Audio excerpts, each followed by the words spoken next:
একবার এক মহিলা নবী করিম সাল্লাল্লাহু আলাইহি ওয়াসাল্লামের দরবারে এসে নিজেই স্বীকার করলেন যে তিনি বেভিচার করেছেন।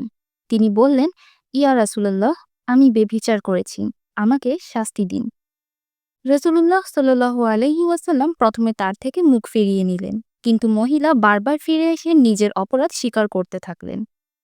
তখন নবীজি সাল্লাল্লাহু আলাইহি ওয়াসাল্লাম বললেন, তুমি কি গর্ভবতী? তিনি বললেন, হ্যাঁ। নবীজি সাল্লাল্লাহু আলাইহি ওয়াসাল্লাম বললেন, তাহলে যাও, সন্তান প্রসব করে এসো।